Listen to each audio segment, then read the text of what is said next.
hmm Just looking through this 1040 booklet, yeah, it's it's somewhat well known that the only Americans that really pay any income tax are those that are AMT. For the rest of you, I wouldn't obligate you to contribute to my election campaign. Yeah. Now, you reissued a protection order where I was not served. That's what it says? Yes.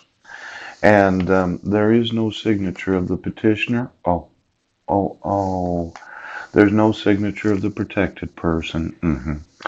And then there's this exclusive continuing jurisdiction. The home state. Oh, now the petitioner is granted the temporary care, custody, and control of the minors named. Yeah, that happen to be known as the dependents on the tax return.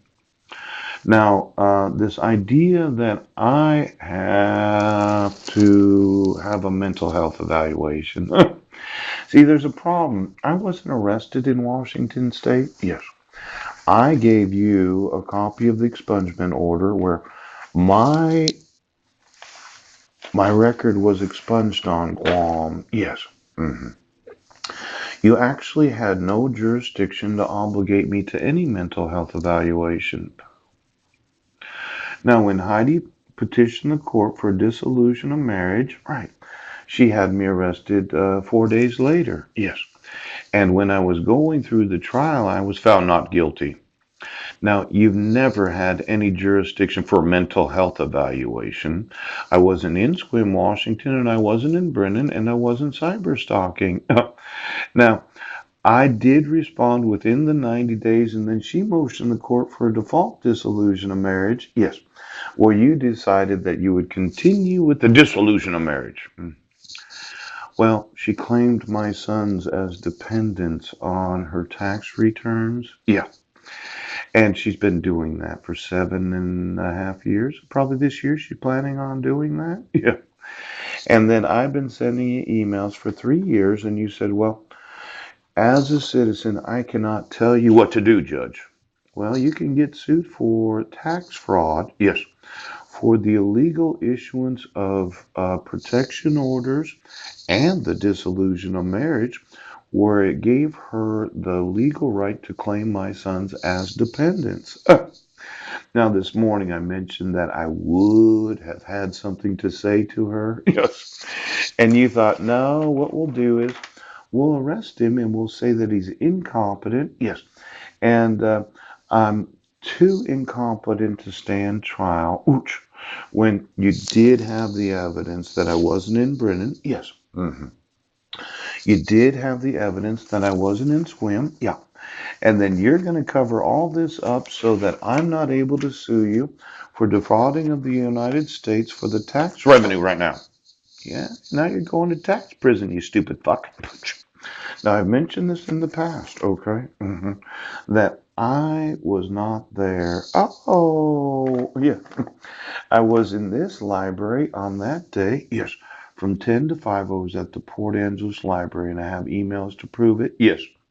I was at the Hagens at 9 a.m. Oh, I was on the bus that morning and I slept at the Serenity House that night. Yes, I was never in Sequim, Washington. Now, Sheriff, tax fraud, well, let's say conspiracy to defraud the United States of America of taxation.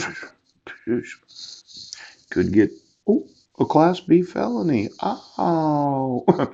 Now, you were working on one of those yesterday. Did you get one? Because I talked to you right now. See, when you allow for a petitioner, yes, to motion the court for dissolution of marriage, you have me arrested when you served me, you put me in jail, I responded within the 90 days, and then you allowed for her, yes, to motion the court for default dissolution of marriage. You allowed my wife to defraud the United States of taxation.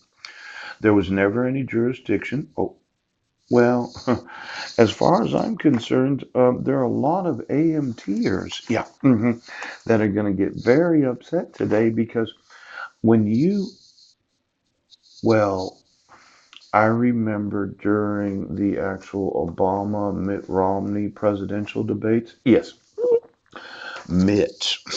had mentioned that 50% of the United States of America receives back their taxation from the year in the form of a refund.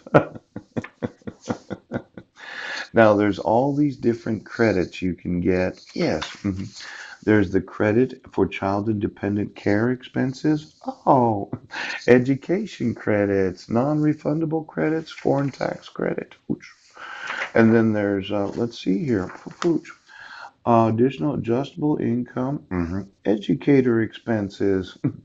Now, how many of those that are civil rights coordinators? Yes. Have deducted off their income taxes their educator expenses? Yes. While at the same time knowing my son's civil rights are being violated because I will sue you for defrauding the United States of America. Now, this idea of the defraud, yes, I actually went to the IRS website. Whenever you participate in the fraud of denying the rights of American citizens because of your refusal to enforce the laws, as an educator, when you deduct off your income, yes, your expenses, you're well, it's a big lawsuit. It's one of those that oftentimes I say it can be very fucking.